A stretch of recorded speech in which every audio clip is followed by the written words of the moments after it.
الرحمن الرحیم۔ السلام علیکم ناظرین، زاویہ نمبر 2 کے مصنف سر اشفاق صاحب لکھتے ہیں کہ چند سریاں پہلے کی بات ہے، میں باغ جناح میں بیٹھا ٹھنڈی ہوا کا سکون لے رہا تھا۔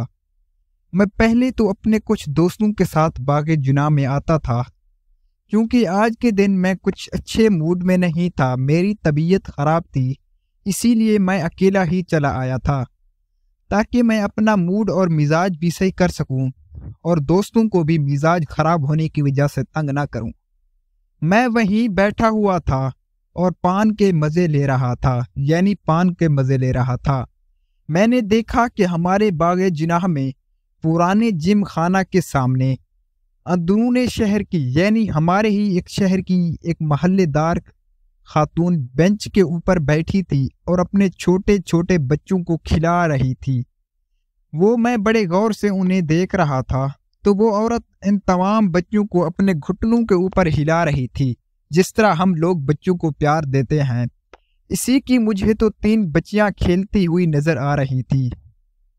وہ بچیاں باغ میں پھیل گئی تھیں اور ایک دوسرے کے ساتھ لڑتی رہی تھیں اور بار بار چنے مارتی ہوئی ماں سے ایک دوسرے کی شکایت بھی کرتی تھیں۔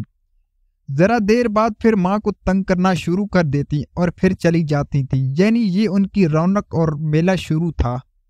میں انہیں دیکھ رہا تھا۔ آخر میں پھر لڑتی ہوئی 2 بچیاں آئیں اور کہا کہ اماں اس نے میری اتنی فلاں چیز بڑی لے لی ہے۔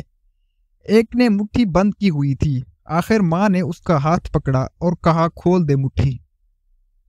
جب اس نے اپنی مٹھی کھولی تو اس میں سوکھا ہوا درخت سے گرے ہوئے پتے وغیرہ تھے۔ ایک نے کہا کہ پہلے میں نے انہیں دیکھا تھا تو یہ میری ہیں۔ ان کی ماں نے دوسری سے کہا کہ اسے دے دو، ان کے درمیان وہ صلح صفائی کرتے ہوئے اور اس کے بعد وہ پھر دونوں بھاگ کر چلی گئیں۔ اب ماں ان کا انتظار کر سکتی تھی۔ اب میں بندہ ناچیز یہ سب منظر بیٹھا دیکھ رہا تھا تو میں نے دیکھا کہ کھیلتے کھیلتے وہ بچیاں کہیں گم ہو گئیں، بہت ٹائم کے بعد واپس نہ آئیں اور ان کی ماں ان کا انتظار کر رہی تھی۔ اب میں دور سے بیٹھا وہ سارا منظر دیکھ رہا تھا۔ شاید وہ بچیاں کھیلتے کھیلتے بہت آگے تک چلی گئی ہوں گی، کیونکہ بچے ہیں، ان کا دماغ تھوڑا مختلف بچگانہ دماغ ہوتا ہے، کیونکہ ان کو پیچھے کی تو کوئی پرواہ نہیں ہوتی کہ کیا ہو رہا ہے اور کچھ ہو یا نہ ہو۔ اور مجھے تو یہ بخوبی معلوم تھا کہ بچے ہیں، ان کا کوئی پتہ نہیں لگتا۔ مگر کچھ دیر کے بعد ان تمام بچوں میں سے ایک چھوٹی سی بچی دوڑتی ہوئی آئی اور اس نے اپنی مٹھی میں شاید کچھ بھرا ہوا تھا اور وہ روتی ہوئی مٹھی بند کر کے اپنی ماں کے پاس چلی گئی۔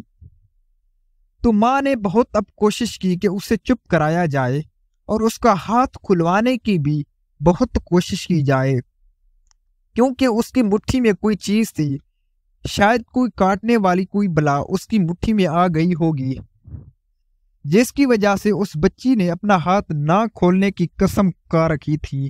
مگر جب اس نے بہت کوششیں کی اور اس کی مٹھی کھلائی تو اس میں سے کچھ مٹی تھی، مگر جو ہی اس عورت نے اس کی مٹھی کھلوائی تو اس عورت نے وہ تمام مٹی جو اس کے ہاتھوں میں تھی اپنے ہاتھ میں لے لی۔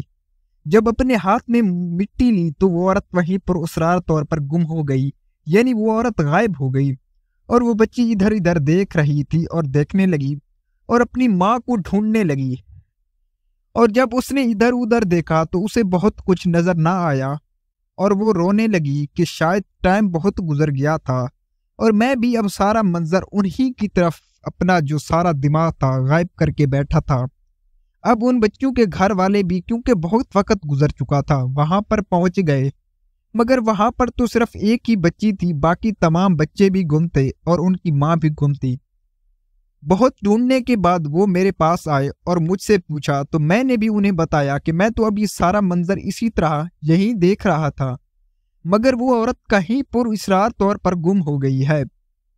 تو انہوں نے مجھ سے بھی مدد مانگی کہ آپ بھی دیکھیں کہ وہ عورت شاید کہاں گئی ہے، اور میں نے بھی اسے ڈھونڈنے کے لیے لگا۔